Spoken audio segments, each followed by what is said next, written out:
Hello everyone, welcome to Empathy Classes 247. This is the finest and easiest way to learn the concept, the channel and place where you can feel the subject and you realize that you are in love with the subject. So stay tuned and watch the video till the end to learn the each and every single concept in this particular class. सो ये जो classes आपकी होने जा रही हैं, अब यहाँ से डेली आपको क्लासेस मिलती रहेंगी।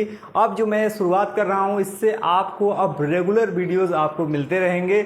और जैसा कि लर्न एडवांस इंग्लिश, लेकिन एडवांस सीखने के लिए पहले आपको बेसिक आना ज़रूरी है, इसीलिए हम इसको करते हैं डिलीट और इसका बेसिक पार्ट सीखते हैं और फिर इसके बाद एडवांस भी सीखेंगे। यानी कि फाइनली हम लोग इंग्लिश को बेसिक टू एडवांस सीखने वाले हैं। Right, so let's learn. इन्हें शुरू करते हैं बिल्कुल बेसिक से। तो हम लोग क्या सीखने जा रहे हैं, आइए बात करते हैं उसके बारे में। तो जैसा कि हमें सीखना है क्या, English. Right, that's a very simple answer. आप जानते हैं सबसे पहले कि इंग्लिश है क्या, इसके बारे में बात करते हैं कि what is the English. English है क्या, क्वेश्चन पूछिए अपने आप से ना। ऑप्शन देता हूं आपको, ठीक है। कि इंग्लिश कोई कहे तो आप क्या कहेंगे, सब्जेक्ट, या सेकेंड इज लैंग्वेज।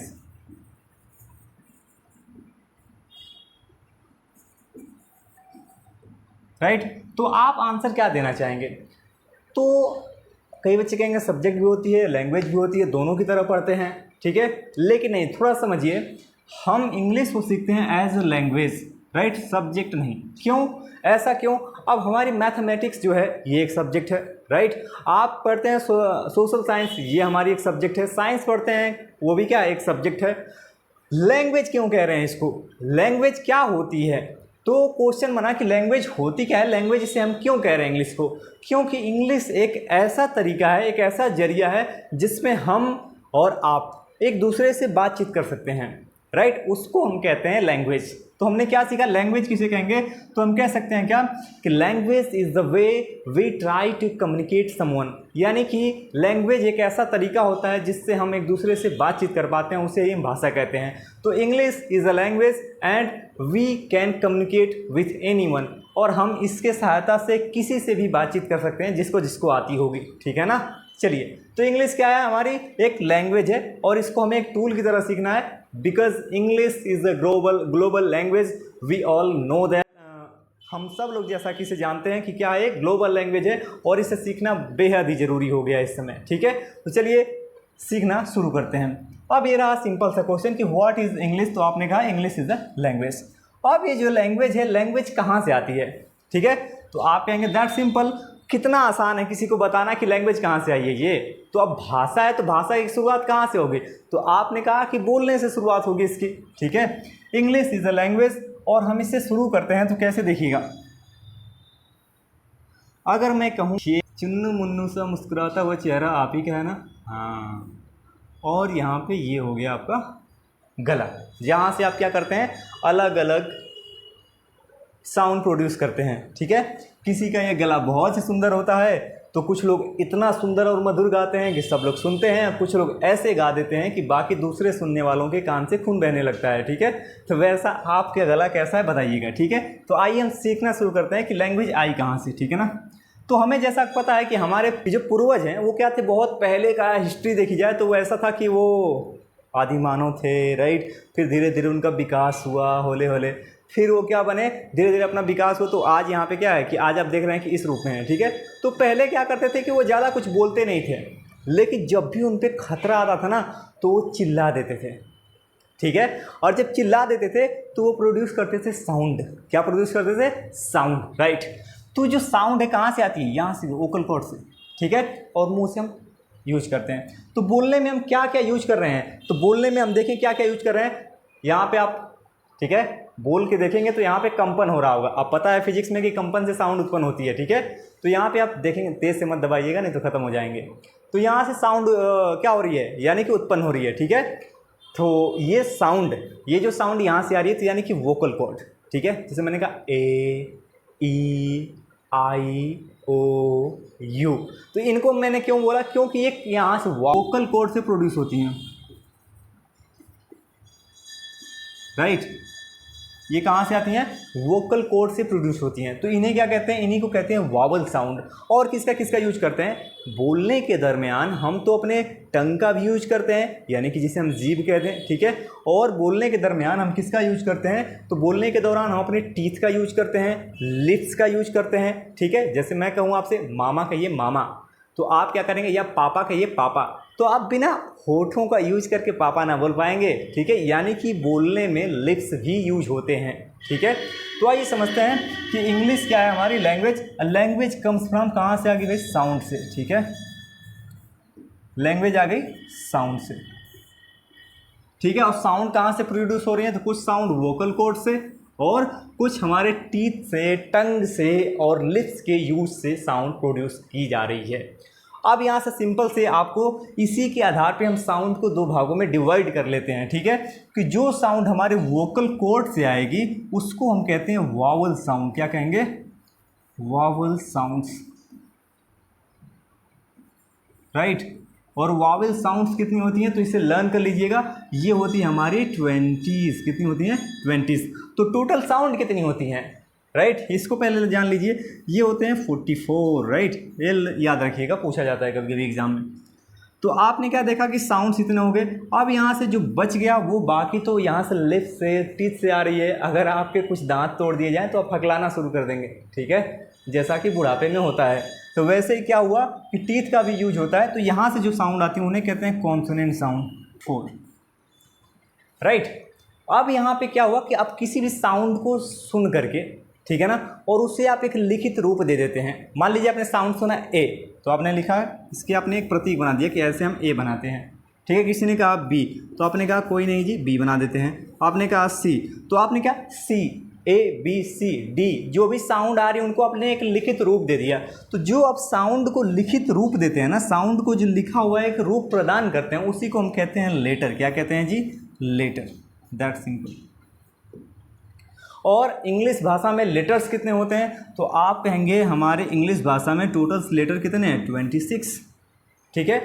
अब इसी के आधार पे इसको डिवाइड कर लीजिए क्या कि वॉवेल साउंड से जो बना वो क्या बन जाएगा? वॉवेल लेटर, ठीक है जी। और कॉन्सोनेंट साउंड से क्या बनेगा? कॉन्सोनेंट लेटर, ठीक है। और वॉवेल साउंड कितने होते हैं? That simple 5। और कॉन्सोनेंट लेटर कितने होते हैं? 21। दैट्स वेरी इजी, ठीक है। अब ये तो बहुत ही आसान रहा यहाँ तक, ठीक है। आई थिंक ये पूरा का पूरा अभी तक का आपको समझ में आया होगा। क्या? English is a language, language comes from sounds, there are 24 sounds in our English language and there are 20 vowel sounds and 24 consonant sounds exist in this language, right? And the written formation of the sound called as a letter, right? In our English language there are 26 letters, right? Or basically there are two type of letter. First vowel letter and second consonant letter. Vowel letter 5 and consonant letter is 21, right? चलिए अब यहाँ से आगे बढ़ जाते हैं और letter से भी हम आगे बढ़ते हैं और लेटर से आगे बढ़ के समझते हैं कि क्या आता है इनसे, ठीक है। चलिए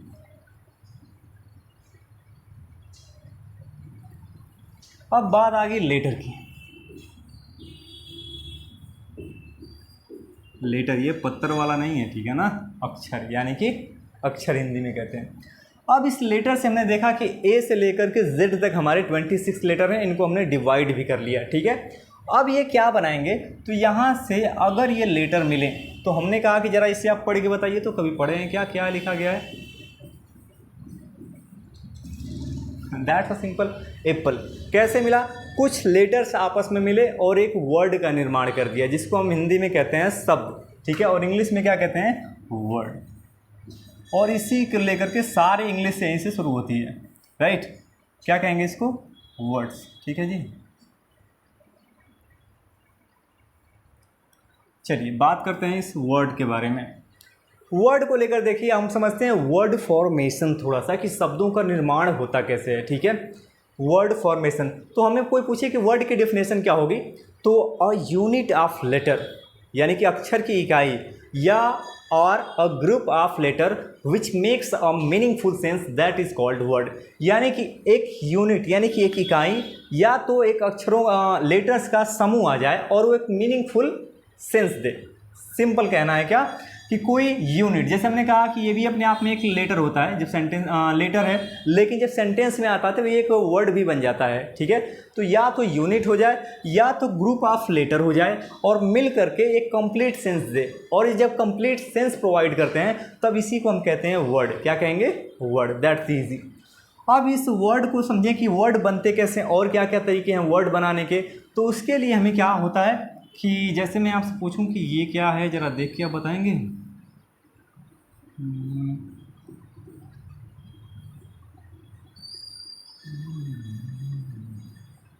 ये क्या दिख रहा है? आपने कहा simple, that is a tree, ठीक है। और ये ट्री के नीचे क्या है? तो आप कहेंगे दैट्स अ रूट। ये क्या है? इसके रूट। ऐसे ही हमारे शब्द में भी क्या होते हैं? कुछ रूट होते हैं, ठीक है। जैसे यहाँ पे हो गया हमारा रूट, ठीक है। जैसे हमने एक रूट ले लिया, चलिए कोई भी एक कॉमन सा रूट ले लेते हैं, जैसे हम अक्सर, ठीक है, हमने लिख दिया यहाँ पे काउंट। काउंट मतलब क्या होता है? आपने कहा सिंपल, काउंट मतलब गिनना, राइट। अगर इसी रूट में हम इसके पीछे कुछ फिक्स कर दें, पीछे हमने कुछ फिक्स कर दिया, जैसे हमने कह दिया एबल, तो क्या बन गया जी? काउंटेबल। एक नया शब्द बन गया काउंटेबल, ठीक है। तो यानी कि जो पीछे फिक्स हुआ ना, उसे हम क्या कहते हैं? सफिक्स। क्या बोलेंगे जी? Suffix, right. और इसी रूट के आगे अगर आप कुछ फिक्स कर देना तब ये क्या कहलाएगा? देखिएगा, तो आगे यानी कि पहले फिक्स हो रहा है तो इसे कहते हैं प्रीफिक्स, राइट। तो यानी कि ये बना हमारा एफिक्स, और यही क्या है? हमारा पूरा पूरा वर्ड फॉर्मेशन कहते हैं इसी को। कि बहुत सारे आप वोकेबलरी लर्न करने का तरीका भी सीखते हैं रूट मेथड से, जिसमें आप क्या करते हैं? रूट याद करते हैं और काफ़ी शब्दों में आप कुछ ना कुछ आगे पीछे जोड़ करके आप क्या बनाते हैं? शब्द निर्माण करते हैं। जैसे इसमें और लगा दूं मैं यहाँ पे अन, तो क्या बन गया? Uncountable, right. तो इस तरीके से हमारे शब्द बनते हैं, ठीक है। तो आई थिंक आपको वर्ड फॉर्मेशन भी यहाँ से समझ में आया होगा, ठीक है। अब जरा ध्यान सुनिएगा, ये जो वर्ड है सारा खेल पूरी की पूरी इंग्लिश में आप पाएंगे कि सारा खेल वर्ड्स का है। आप वर्ड्स के साथ ही पूरी इंग्लिश में खेलेंगे, ठीक है। वर्ड से मिलके सेंटेंस बनाएंगे, वर्ड से मिलके फ्रेज बनाएंगे, वर्ड से मिलके क्लास बनाएंगे, राइट। और वर्ड से ही पूरी पाठक की चीज़ आएगी। देखिए कैसे समझते हैं।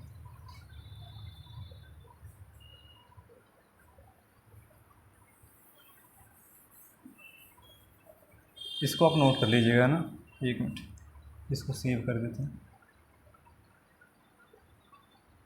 ठीक है। आइए आगे बढ़ जाते हैं। हमने क्या देखा था अभी कि वर्ड पे हम बात कर रहे थे, आई थिंक,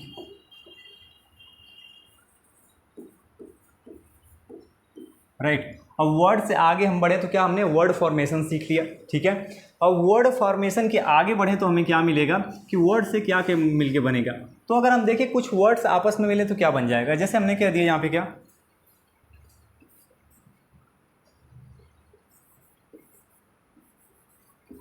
रामास ब्रदर, तो ये क्या हुआ? रामा का भाई, right. Rama's brother, simple Rama का भाई। तो इससे आप क्या समझते हैं? क्या कोई सेंस निकला इसका? ना, लेकिन कुछ तो मतलब निकला ना। तो a group of word which give us some meaning but not complete meaning, right. यानी कि शब्दों का ऐसा समूह जो कुछ मीनिंग तो दे लेकिन कंप्लीट मीनिंग ना दे, उसको हम क्या कहते हैं? उसी को हम कहेंगे फ्रेज। यानी कि हिंदी में क्या कहते हैं उसे? वाक्यांश, किसी वाक्य का अंश, राइट। तो हमने क्या कह दिया उसे? Phrase, right. क्या लिखेंगे? फ्रेज,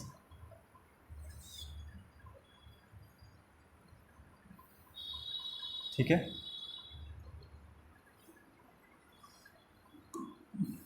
चलिए जी, तो ये हो गया हमारा फ्रेज। तो क्या कहेंगे फ्रेज की डेफिनेशन? कि ये आगे हम सीखेंगे कि किस किस तरीके से किस टाइप की फ्रेज होती हैं, ठीक है ना। जैसे जैसे हम आगे बढ़ते रहेंगे उनको सीखते रहेंगे एक एक करके, राइट। तो ये बन गया फ्रेज। और यहीं से हमारी अगली चीज़ निकल के आती है, वर्ड से ही जो बनती है क्या? अगर हम देखें Rama's brother, right, Rama's brother has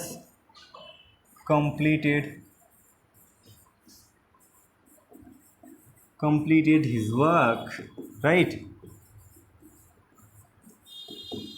Rama का भाई अपना काम पूरा कर चुका है, ठीक है। तो अब यहाँ पे आप क्या देखेंगे कि ये एक पूरा पूरा क्या मिला यहाँ से, इसे आप कहते हैं, अगर आप थोड़ी मोड़ी इंग्लिश पढ़े होंगे तो इसे क्या कहते हैं, सब्जेक्ट, और बाकी क्या बन जाएगा, प्रेडिकेट। ठीक है, तो आप क्या कहेंगे कि ये हो गया सब्जेक्ट, ये होती है वर्ब, ये होता है ऑब्जेक्ट, ऐसे सिंपल। ठीक है ना। तो अब यहाँ से क्या मिला हमें, सिंपल, कि जिस भी सेंटेंस में सब्जेक्ट और वर्ब का कॉम्बिनेशन दिख जाए, आपको क्या, सब्जेक्ट और वर्ब का कॉम्बिनेशन दिख जाए, ठीक है, और वो कंप्लीट सेंस दे और या ना दे, ठीक है, वो क्या कहलाएगी, हमारी फ्रेज। ठीक है, क्या कहते हैं उसे, फ्रेज। ठीक है जी, उसे क्या कहते हैं, फ्रेज। हाँ, फ्रेज तो हो गया ना हमारा, उसे कहते हैं क्लास, राइट। डिस्टर्बेंस हो गया थोड़ा सा, चलिए, यानी कि हम क्या कहते हैं, अ group of words which has own subject and verb, यानी कि शब्दों का ऐसा समूह जिसके पास खुद का सब्जेक्ट और वर्ब होता है, उसे हम कहते हैं क्लास। क्या कहेंगे, क्लास। ठीक है जी, उसे हम क्या कहेंगे, क्लास। That's easy. और इसी से आगे बढ़े, अब क्लास कितने प्रकार की होती हैं तो उसको भी सीख लेते हैं। ठीक है ना, क्लास कितने प्रकार की होती हैं। देखिए, अगर ये शब्दों का समूह हमें कंप्लीट सेंस दे रहा होगा, ठीक है, अगर कंप्लीट सेंस दे रहा होगा तो इसे कहते हैं इंडिपेंडेंट क्लास। अगर ये इनकम्प्लीट सेंस दे रहा होगा तो इसे कहते हैं डिपेंडेंट क्लास। फॉर एग्जाम्पल, अगर मैं कह दूं क्या, इफ आई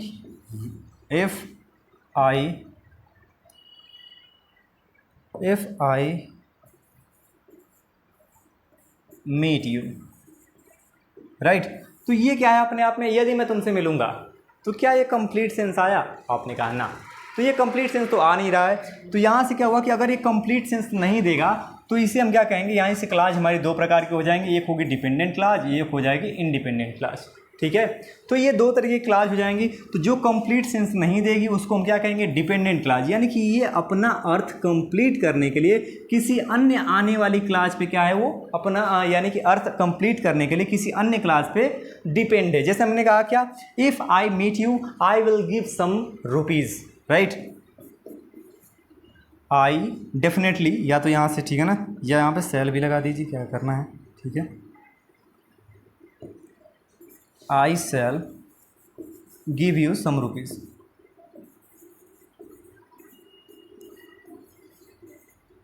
सम मनी कर देते हैं, ठीक है ना, I will give you some money.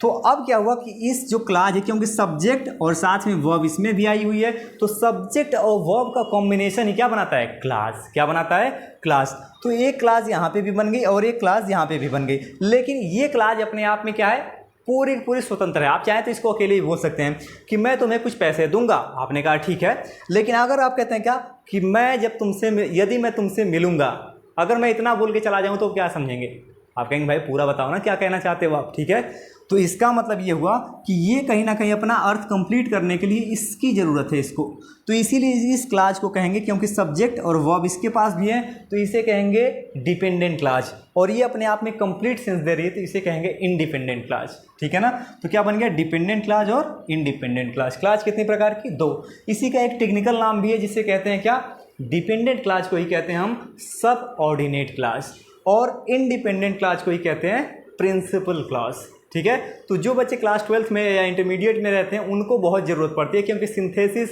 और साथ में क्या, एक आपका चैप्टर और आ जाएगा सिंथेसिस के साथ साथ, जिसमें इसकी ज़रूरत आपको बहुत ही पड़ने वाली है, जिसमें आप क्या करते हैं, सेंटेंस, यानी कि सेंटेंस को जोड़ते हैं और कैसे बनाते हैं उनको करके।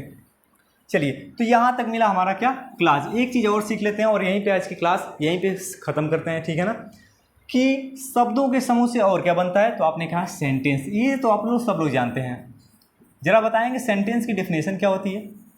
ठीक है, तो अक्सर बच्चे कहते हैं शब्दों का ऐसा समूह जो कंप्लीट सेंस देता है उसे हम सेंटेंस कहते हैं, लेकिन ये तो अधूरी सी बात हुई ना। कैसे, जैसे मैं कह दूं क्या, I take mango eat sleep, I take mango eat sleep, मैंने आम लिया खाया सो गया। हाँ, तो क्या ये सही है, नहीं, लेकिन यहाँ पे ग्रामेटिकल ये सेंटेंस गलत हो गया। तो हम किसे कहेंगे, सेंटेंस की बिल्कुल करेक्ट डेफिनेशन क्या आएगी कि अ group of word which has complete sense and the statement should be grammatical correct, यानी कि शब्दों का एक ऐसा समूह बने जो कि कंप्लीट सेंस दे और साथ में वो व्याकरण के दृष्टिकोण से भी सही हो, तब जाकर के हम कहेंगे कि वो हमारा सेंटेंस होगा। ठीक है, और सेंटेंस कितने प्रकार के होंगे? तो basically sentence there are 2 type of sentence. कौन कौन से? आपने कहा स्ट्रक्चर बेस्ड सेंटेंस एंड दूसरा हो जाएगा फंक्शन बेस्ड सेंटेंस। ठीक है, कौन कौन से? स्ट्रक्चर बेस्ड और फंक्शन बेस्ड। ठीक है ना, स्ट्रक्चर के आधार पे आप पाते हैं सेंटेंस को, ठीक है, और फंक्शन के आधार पे, जो फंक्शन के आधार पे कैसे? जो सिंपल घोषणा करते हैं, कुछ जानकारी देते हैं, उन्हें आप कहते हैं अफर्मेटिव सेंटेंसेस। जो नकारात्मक है यानी कुछ चीज़ें बता, उन्हें कहते हैं आप नेगेटिव सेंटेंसेस। ठीक है ना, और जो कुछ क्वेश्चन पूछते हैं, उनकी जानकारी देते हैं, यानी कि कुछ क्वेश्चन पूछने का काम करते हैं, उसे कहते हैं इंट्रोगेटिव सेंटेंस। तो वो होते हैं फंक्शन के आधार पर। ठीक है, और एक होता है क्या कि आपने कहा स्ट्रक्चर बेस, कि उनका स्ट्रक्चर बनता है कि आपने क्या करते हैं कि 2 तरीके से क्लास लगा के बनाते हैं। ठीक है, तो यहाँ से हम इनको अब सीखेंगे अगली क्लास में, क्योंकि ये थोड़ा सा लंबा टॉपिक है। आई थिंक कि आपको इतना सब समझ में आया होगा। If you have any doubt please drop your comment in this video and I will definitely solve your doubt in the next video, right. और आप अगर, ठीक है, इसकी पीपीटी चाहते होंगे तो आपको टेलीग्राम पे मिल जाएगा। टेलीग्राम चैनल हमारे डिस्क्रिप्शन में लिंक में मिल जाएगा, उसे ज्वाइन कर लीजिए और वहाँ पे ढेर सारी अपडेट आपको मिलती रहेंगी। ठीक है, जितनी भी क्लासेस आने वाली हैं बैक टू बैक। ठीक है, so thank you so much for watching this video. So take care, bye bye, love you all.